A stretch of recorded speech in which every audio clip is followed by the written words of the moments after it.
जय संविधान, जय भीम, महात्मा गांधी की जय, गोडसे मुर्दाबाद। देखिए, आज की तारीख में ये समझ में आ रहा है कि जैसे चाणक्य और अमित शाह किस प्रकार से मात पे मात खा रहे हैं और किस प्रकार से डीएमके के स्टालिन ने और एनसीपी के शरद पवार ने फिर सिद्ध कर दिया है कि वो लोग शतरंज की चाल कितनी अच्छी खेलते हैं। देखिए, बिल्कुल कयास लगाए जा रहे थे, जैसे तमिलनाडु के अंदर जब से टीवीके सरकार आई और जब कांग्रेस ने डीएमके का साथ छोड़ के टीवीके का साथ पकड़ा और मंत्रिमंडल में शामिल हो गए, ये सोचा जा रहा था कि जो 2/3 मेजॉरिटी के लिए एनडीए ट्राई कर रही है वो शायद उनको मिल जाएगा। सारे गोदी मीडिया और ज्यादातर यूट्यूबर्स भी ये कयास लगा रहे थे कि 2/3 मेजॉरिटी एनडीए को मिल जाएगी, क्योंकि जो उनके साथ हैं वो तो हैं ही, उन्होंने बंगाल के अंदर टीएमसी को तोड़ दिया है। और शरद पवार भी, जैसे 3 पत्ती में होता है ब्लफ खेला जाता है, आप कहते कुछ हैं और आपके पास पत्ते कुछ और होते हैं। शरद पवार ने फिर एक दांव खेल दिया और स्टालिन से जो एक्सपेक्टेड था वो उन्होंने किया, क्योंकि भारतीय जनता पार्टी ये सोच रही थी, क्योंकि टीवीके के साथ कांग्रेस चली गई है, डीएमके उनसे नाराज है, अलग बैठने की उन्होंने व्यवस्था के लिए आवेदन किया है, तो डीएमके ये मौका है कि डीएमके इंडिया गठबंधन का साथ छोड़ के एनडीए गठबंधन का साथ देगी और शरद पवार अपनी बेटी सुप्रिया सुले को मिनिस्टर बनाने के लिए एनडीए का साथ देंगे और उसके बाद उनके रास्ता बहुत साफ हो जाएगा। लेकिन देखिए, राजनीति के अंदर 15-20 दिन का टाइम इतना बड़ा टाइम होता है जिसमें पूरी राजनीति बदल जाती है। न केवल पिछले 2 महीने के अंदर भारतीय जनता पार्टी इतनी ज्यादा बैकफुट पे आ गई है कि उसको समझ में नहीं आ रहा है कि फ्रंट फुट पे कैसे आए, और इंडिया गठबंधन और खास तौर पे राहुल गांधी और प्रियंका गांधी किस तरह से फ्रंट फुट पे खेल रहे हैं और भारतीय जनता पार्टी को और अमित शाह साहब को और मोदी जी को रक्षात्मक खेलने पे मजबूर कर रहे हैं, वो सब हमारे आपके साथ है। पहली बात तो यह है कि जिस तरह से भारतीय जनता पार्टी ने गलत खेल खेला, बच्चों की जेन्युइन डिमांड पे जैसे उन्होंने दंडात्मक और एक प्रकार की ऐसी व्यवस्था और इस प्रकार का पुलिस का कार्रवाई करवाई जिससे कि वो पूरी तरह से खुद डिफेंसिव में आ गए और कांग्रेस ने उसका उपयोग किया और राहुल गांधी ने बिल्कुल नस पकड़ लिए, उसी नस पे बार बार अटैक किया।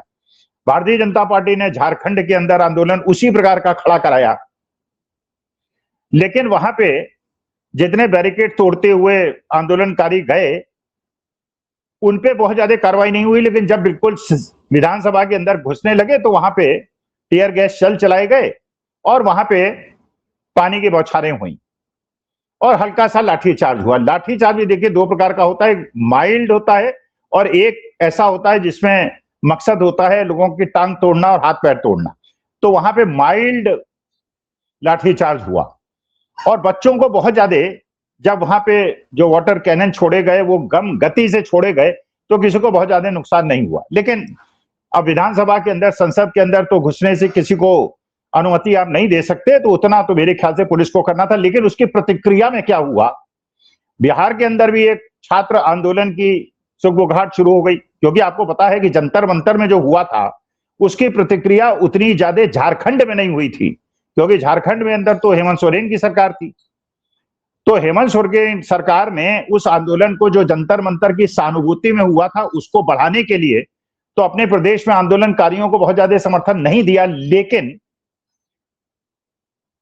जो बिहार था वहां पे, क्योंकि भारतीय जनता पार्टी की सरकार है, वहां एनडीए की सरकार है, इसलिए वहां पे जो भी बच्चे जंतर मंतर के समर्थन में खड़े हुए उनके ऊपर उतनी ही दंडात्मक कार्रवाई हुई जितने जंतर मंतर के अंदर हुई। और इसमें सम्राट चौधरी ने पूरे खुल चुल के बिल्कुल योगी नाथ के पथ पे चलते हुए इन्होंने कार्रवाई की और वहां AK-47 भी चली, वहां पे गन शॉट्स भी हुई और वहां लोगों की टांग भी तोड़ी गई और बड़ी बुरी तरह से घर में घुस घुस के कुटाई हुई। इसका मतलब जंतर मंतर की जितने ज्यादा प्रतिक्रिया हो रही थी उतनी ही प्रतिक्रिया बिहार के अंदर हुई और इधर भारतीय जनता पार्टी ने झारखंड के अंदर आंदोलन भड़का दिया। अब उसकी प्रतिक्रिया में बिहार के अंदर भी आंदोलन की कॉल दे दी बच्चों ने। अब ये सुन रही कि उत्तर प्रदेश में बच्चों ने कॉल दे दी। अब मुश्किल यह है भारतीय जनता पार्टी के लिए कि केंद्र सरकार तो उनकी है ही, और ज्यादातर राज्य सरकारें भी उनकी है, और नॉर्थ इंडिया ज्यादातर सरकारें भारतीय जनता पार्टी की हैं। भाई अगर दो ही स्टेट आप देख सकते हैं, एक झारखंड और एक हिमाचल प्रदेश, बाकी जो अपोजिशन रूल्ड स्टेट्स हैं वह तेलंगाना है, तमिलनाडु है, केरला है, कर्नाटका है, लेकिन नॉर्थ में नहीं है। अच्छा, ये जितने भी आंदोलन हो रहे हैं, जितनी पेपर लीक की घटनाएं हो रही हैं, ये साउथ में नहीं हो रही, ये नॉर्थ में हो रही हैं। और नॉर्थ में राज्य सरकारें सारी डबल इंजन की सरकारें, भारतीय जनता पार्टी की सरकारें। तो इससे नुकसान किसका हुआ? भारतीय जनता पार्टी का हो गया कि चलिए आपने जंतर मंतर को न्यूट्रलाइज करने के लिए झारखंड में आंदोलन भड़का दिया, लेकिन अब आंदोलन बिहार और उत्तर प्रदेश में, क्योंकि एक्सेसेस तो यहां भी हुई हैं, बच्चे तो यहां भी प्रताड़ित हैं, राजस्थान में भी प्रताड़ित हैं, मध्य प्रदेश में प्रताड़ित हैं, और ये सारी सरकारें भारतीय जनता पार्टी की हैं। तो अगर बिहार में आंदोलन होता है, उत्तर प्रदेश में आंदोलन होता है, राजस्थान में आंदोलन होता है, मध्य प्रदेश में आंदोलन होता है, तो इसको झेलना किसको पड़ेगा? भारतीय जनता पार्टी को। और ये उन्होंने नहीं सोचा, जो झारखंड के अंदर एक पैरेलल क्रिएट करने के लिए उन्होंने आंदोलन स्थापित किया कि जंतर मंतर को हम तुलना करेंगे झारखंड से, अब उनको तुलना करनी पड़ेगी मध्य प्रदेश, उत्तर प्रदेश, बिहार और राजस्थान से। और यहाँ पे वहां की सरकार जो डबल इंजन की सरकार है, उनको निर्णय लेना पड़ेगा कि वो या तो झारखंड की तरह माइल्ड लाठीचार्ज करें, टीयर गैस शेल चलाएं, या जंतर मंतर में जैसे कीले लगी हुई लाठियों से आक्रमण किया गया था और वहां पे पैलेट गन चलाई गई थी, उस प्रकार का आक्रमण करें। और आप जानते हैं कि जो प्रतिक्रिया है वो फैलती चली जाएगी नॉर्थ इंडिया के अंदर, क्योंकि वहीं पेपर लीक हो रहे हैं और वहीं पे डबल इंजन की सरकार है। तो सबसे ज्यादा नुकसान किसका होगा? भारतीय जनता पार्टी का होगा।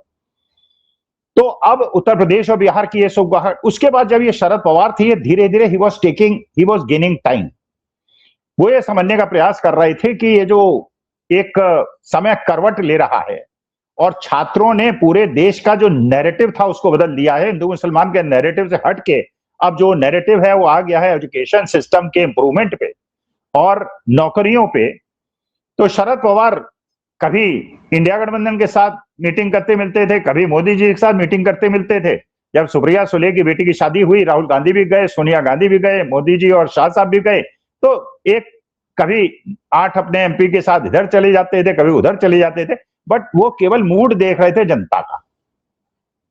और इसी प्रकार से स्टालिन कभी कोई इंडिकेशन देते थे, वहां पे जो ऑल पार्टी मीट बुलाई थलापति विजय ने, उसमें वो नहीं गए, डीएमके के लोग, एडीएमके के लोग। तो मैसेज ये जा रहा था कि वो शायद टीवीके के साथ नहीं जाएंगे। अच्छा, ये समझ के एनडीए ने गलती की कि उन्होंने कहा कि डिलिमिटेशन बिल को हम ले आएंगे और उसके बाद सारा नैरेटिव चेंज हो जाएगा। लेकिन अब उन्हें खुद लगा कि 2/3 मेजॉरिटी तो आती नहीं, क्योंकि डीएमके पे राहुल गांधी ने एक इंडिकेशन उनको दे दिया कि साउथ की वो स्टेट्स जो डिलिमिटेशन का समर्थन करेंगे, वो मानी बात है कि साउथ की स्टेट्स की विरोधी होंगी। तो स्टालिन को भी अपनी राजनीति बतानी है तमिलनाडु के अंदर, तो उन्होंने भी इंडिकेशन दे दिया कि हम डिलिमिटेशन का साथ नहीं देंगे। और शरद पवार ने भी इंडिकेशन दे दिया, ये इसके बावजूद कि वो बार बार मैसेज दे रहे थे, इंडिकेशन दे रहे थे कि वो एनडीए के साथ चले जाएंगे, उन्होंने भी कहा डिलिमिटेशन का साथ नहीं देंगे। तो भारतीय जनता पार्टी का जो अंतिम अस्त्र था, जिसके माध्यम से वो नैरेटिव को चेंज कर सकते थे, वो भी उनके हाथ से निकल गया। तो शरद पवार और स्टालिन ने ये भी इनकी पोजीशन फेल कर दी। अच्छा, अब ये जो बच्चों का आंदोलन है, ये अब राहुल गांधी ने भी नैरेटिव को सेट कर दिया। या तो बताइए कि आपने लाठी चलवाई, आपने कोएर्सिव एक्शन के लिए आपने आदेश दिया, या किसी और ने दिया, तो उसका नाम बताइए।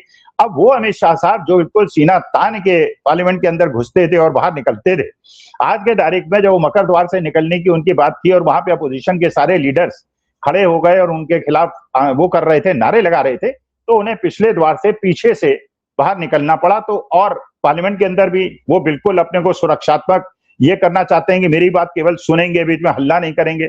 भाई हल्ला तब नहीं करेंगे जब आप केवल 2 विकल्प हैं आपके सामने कि गोली आपने चलवाई थी या इससे आपसे बिना पूछे किसी ने चलाई थी, एक लाइन का आंसर दे दीजिए, विपक्ष सुनेगा। लेकिन अगर आप ये बताएंगे शिक्षा व्यवस्था में ऐसा कर देंगे, वैसा कर देंगे, हमने ये कर दिया, वो कर दिया, और जो मेन क्वेश्चन है जो आपसे पूछा गया है और आप उसका जवाब नहीं देंगे, तो 0/10 आपको मिलेगा। नंबर आपको किस बात का दिया जाए, जबकि प्रश्न कुछ पूछा गया है, जवाब आप कुछ दे रहे हैं। तो मेरे ख्याल से एक तो स्टालिन ने, शरद पवार ने, और उसके बाद वो सारे राजनीतिज्ञ, आपने ये भी देखा टीएमसी के जो एमपी गए थे उसमें भी 3 एमपी ने ये कह दिया हम एनडीए के साथ नहीं जाएंगे। कारण यह है कि अब इन एमपीज को यह भी समझ में आ गया है कि देश की राजनीति इतनी बुरी तरह से बदल रही है, जैसे जैसे टाइम पास हो रहा है एनडीए कमजोर होती जा रही है, मोदी शाह साहब की पकड़ ढीली होती जा रही है। और क्योंकि जो भी पॉलिटिशियन है वो अपना लॉन्ग टर्म कैरियर देखता है, अपने बच्चों का कैरियर देखता है, वो चाहता है वो भी लॉन्ग टर्म तक राजनीति में रहे और उसके बाद उसके बच्चे भी राजनीति में रहे। तो 2 महीने पहले तक तो ये स्थिति थी कि एनडीए लंबी समय तक सत्ता में रहेगी तो उनके बच्चे भी सेटल हो जाएंगे, लेकिन अब उनको लग रहा है कि जिस प्रकार से माहौल बदल रहा है उससे लॉन्ग टर्म तो छोड़िए, शॉर्ट टर्म में भी एनडीए के लिए बहुत मुश्किल हो रही है। और यहां तक कि जो एनडीए की मीटिंग हुई, जो भारतीय जनता पार्टी की पार्लियामेंट्री बोर्ड की मीटिंग हुई, उसके अंदर भी सुना है बड़ी खटपट हुई और काफी जुतम बाजार हुआ, क्योंकि अमित शाह जो एसेट माने जाते थे मोदी साहब के, आज की तारीख में वो सबसे ज्यादा लायबिलिटी हो गए पूरे हिंदुस्तान में। जो सूचनाएं मिलती हैं सूत्रों के अनुसार, और जहां भी आप जाते हैं सबसे ज्यादा अगर रेटिंग किसी की गिरी है तो उस व्यक्ति की गिरी है जिसकी रेटिंग बहुत ज्यादा थी, जिनका नाम अमित शाह है। अब ये अपोजिशन लीडर्स और इवन सत्ता पक्ष के लीडर्स को लग रहा है ये तो लायबिलिटी बनते जा रहे हैं, उनसे पिचकारा छुड़ाया जाए। और जो लोग एनडीए में जाने की सोच रहे थे उन्होंने भी एनडीए जाने की अपनी बात पलट दी और इसलिए डिलिमिटेशन भी फंस गया। और असली मुद्दा जो पूरा नैरेटिव आज की तारीख में बन गया सारे गोदी मीडिया के बावजूद, अच्छा अपोजिशन ने और राहुल गांधी ने चंदा चोरी का मुद्दा भी लिया है। तो आज की तारीख में जो मेन मुद्दा है वो चंदा चोरी का है और इस मुद्दे का है कि जंतर मंतर के अंदर जो एक्सेसेस हुई वो किसके आदेश पे हुई, और इसका मेरे ख्याल से जवाब देने अमित शाह साहब बड़ी मुश्किल पा रहे हैं। अब देखते हैं क्या देते हैं। कह तो रहे हैं कि 11 तारीख को वो देंगे इसका जवाब करीब 3 बजे। अब देखते हैं, मैं 11 तारीख को मैं करीब 2 बजे इसको रिकॉर्ड कर रहा हूं, देखते हैं जवाब देते हैं कि नहीं देते हैं। लेकिन राहुल गांधी ने जिस प्रकार से रणनीति बनाई है और इंडिया गठबंधन ने रणनीति बनाई है, जो लोग और इतना ज्यादा एग्रेशन से उन्होंने वार किया है, फ्रंट फुट पे खेला है, कि जो एनडीए है वो बैकफुट पे आ गया है। और जो एनडीए को समर्थन करने वाले लोग समझ रहे थे, और आज भी अगर टीएमसी के उन लोगों को मौका मिले जो एनडीए में चले गए थे, टीएमसी को छोड़ के अगर आज उनको मौका मिल जाए और अगर ममता बनर्जी उनको माफ कर दें तो शायद वो टीएमसी वापस चले जाए, लेकिन ममता बनर्जी को उनको माफ नहीं करना चाहिए क्योंकि देश की हवा बदल रही है। जनता पूरी तरह से निराश है आज के तारीख में। तो एमपीज को अगर भारतीय जनता पार्टी ने लुभा भी लिया था ईडी सीबीआई के माध्यम से या पैसे के माध्यम से, अब उनका उनके साथ टिका रहना बड़ा मुश्किल है। और इसलिए अब पूरी तरह से अमित शाह डिफेंसिव खेल रहे हैं और राहुल गांधी पूरी तरह से ऑफेंसिव खेल रहे हैं। और शरद पवार और स्टालिन ने जिस प्रकार से शतरंज की चाल चली है और वेट करते हुए असली समय में उन्होंने दिखा दिया है कि वो एनडीए के साथ नहीं जा रहे हैं, और टीएमसी के भी 3 सांसदों ने अपना प्रेफरेंस दिखा दिया है। मुझे लगता है इस बार गुजरात के चाणक्य मात खा गए हैं और झारखंड के चाणक्य हेमंत सोरेन और तमिलनाडु के चाणक्य स्टालिन और महाराष्ट्र के चाणक्य शरद पवार ने उन्हें झटका दे दिया है। नमस्कार, धन्यवाद और प्रणाम।